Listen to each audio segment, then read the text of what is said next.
Salam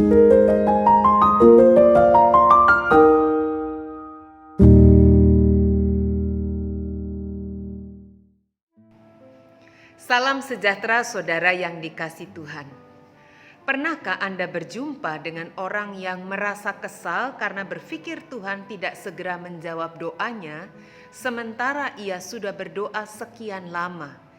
Ia juga berpikir melakukan banyak kesalehan, tetapi mengapa Tuhan seolah-olah mengabaikannya? Jika kita pernah berada dalam situasi ini dan menjadi kesal kepada Tuhan, ada baiknya kita kembali memeriksa kisah yang dicatat oleh Markus 5 ayat 21-43 yang merupakan bacaan leksionari kita hari ini. Di sini kita akan melihat dua orang yang membutuhkan pertolongan Yesus. Pertama, Yairus, kepala rumah ibadat yang memohon pertolongan Yesus bagi anaknya yang sakit keras, yang dikatakan bahkan hampir meninggal. Kedua, seorang perempuan yang sudah 12 tahun lamanya menderita sakit pendarahan. Menurut saudara, siapa yang patut segera ditolong? Kita pasti akan mengatakan bahwa anak kepala rumah ibadatlah yang perlu segera ditolong karena ia sakit keras dan hampir meninggal. Perempuan yang sakit pendarahan toh masih bisa menunggu, bukankah ia sudah 12 tahun menunggu? Apa salahnya jika ia menunggu sebentar lagi, bukan? Kedua, jangan lupa yang lebih dulu datangkan kepala rumah ibadat.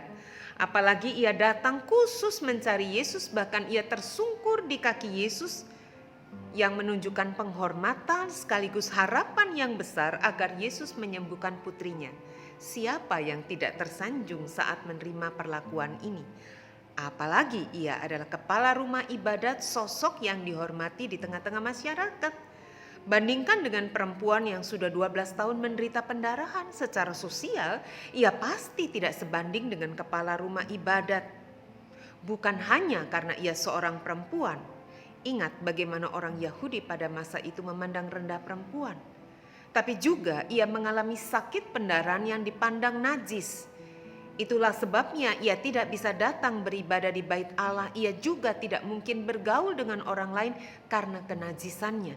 Secara sosial ia dikucilkan. Perbedaannya bagaikan langit dan bumi dengan kepala rumah ibadat, bukan? Ya, lalu mengapa Yesus seolah-olah membiarkan dirinya diinterupsi oleh perempuan ini? Mengapa Yesus menaruh perhatian kepada perempuan ini? Yang menarik juga bagaimana sikap kepala rumah ibadat melihat bahwa perjalanan Yesus untuk menolong putrinya diinterupsi oleh perempuan ini. Ya memang kita tahu sih bahwa sebenarnya perempuan ini menjamah jubah Yesus diam-diam dengan harapan memperoleh kesembuhan, bahkan ia tidak mengatakan apa-apa kepada Yesus. Namun yang menarik adalah justru Yesus memberikan waktunya yang berharga, yang mendesak untuk menolong putri Yairus, justru dialihkan oleh perempuan ini. Saudara, inilah ajaibnya Tuhan kita. Ia tidak pernah mengabaikan siapapun. Ia tidak pernah berpikir bahwa status sosial, kekayaan atau apapun membuat orang berharga dan layak mendapat pertolongan. Ia sama sekali tidak terpengaruh oleh semuanya itu. Ia mengasihi kepala rumah ibadat dan putrinya sama seperti ia mengasihi perempuan ini. Yesus juga tidak pernah dikendalikan oleh waktu sehingga ia tidak perlu tergesa-gesa. Waktu ada dalam tangannya karena ia adalah pencipta waktu dan kehidupan. Jika kita tergoda untuk gelisah, merasa bahwa Tuhan lambat, mari kita belajar dari Yairus. Tidak ada satupun ucapan Yairus yang menunjukkan ia gusar ketika Yesus tidak segera menolong anaknya, malah berurusan dengan perempuan ini. Bahkan ia mendengar kabar anaknya meninggal. Bayangkan kalau kita menjadi Yairus. Saudara, mari kita belajar dari Yairus dan perempuan ini. Percaya tanpa syarat. Mereka belajar benar-benar memahami siapa diri mereka, tunduk kepada Tuhan.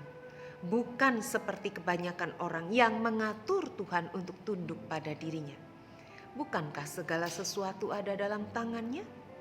Ya, waktu dan kehidupan ada dalam tangannya.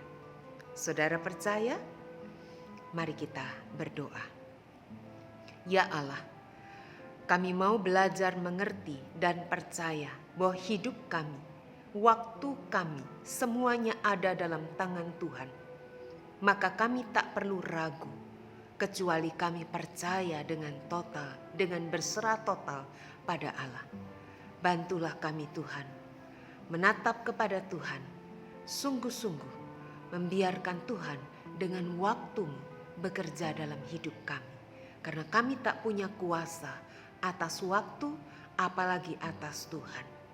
Kami mau pasrah, kami mau berserah. Dalam nama Tuhan Yesus. Amin. Tuhan beserta kita.